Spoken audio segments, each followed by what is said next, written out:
The coming of Kamala Harris. The Democratic candidate is now favourite to win the presidential elections. Will it be another first for Kamala Harris? 5 years ago, in the lead-up to the 2020 presidential elections, we said there was something inevitable about Kamala Harris becoming America's first female president. Since that prediction, she has been chosen by Joe Biden as his vice president, and now, with Biden's shock departure, she is the Democrats' candidate for the White House. So, what is it that impressed us then, and is it enough for her to beat Donald Trump?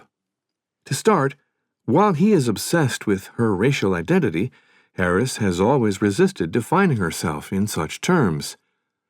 I am who I am. You might need to figure it out, but I'm fine with it. That's part of her strength.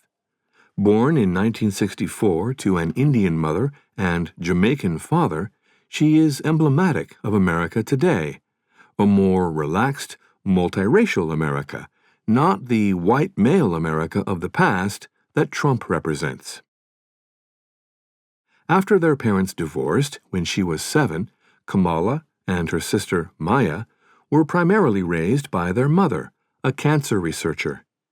She inculcated them with her Indian heritage, but understood that American society would always see them according to its own racial perspectives. She knew that her adopted homeland would see Maya and me as black girls, and she was determined to make sure we would grow into confident, proud black women, says Harris.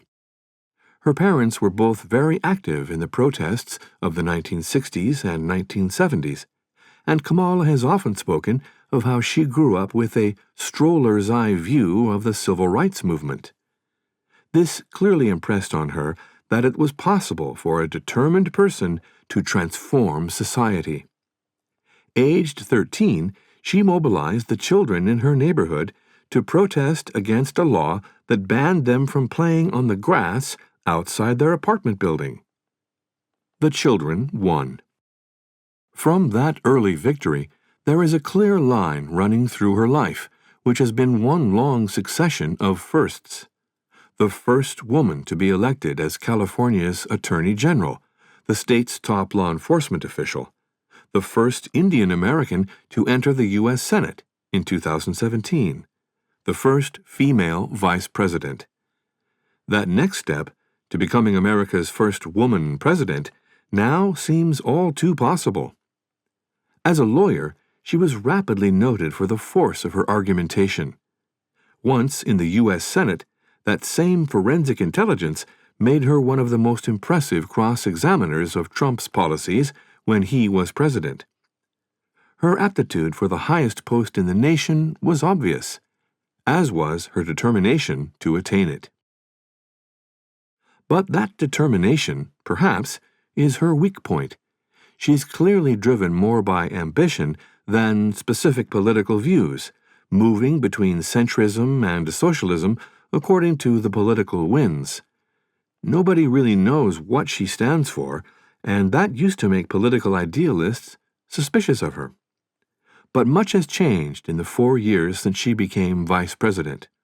Most significantly, in 2022, America's Supreme Court declared that abortion is not a constitutional right, and many states immediately moved to restrict women's access to birth control in all forms. Since then, Kamala Harris has been the lead voice in promoting women's reproductive freedoms, probably the key issue in this election. In that and other ways, this is a crucial election for the U.S. It offers a stark choice between taking the path to a more equal future or trying to turn the clock back to a time when power was held by a white patriarchy. A choice between personal freedom or religious dogmatism. A choice even between democracy and autocracy. Maybe we're just optimists, but we'll say it once again. Kamala is inevitable.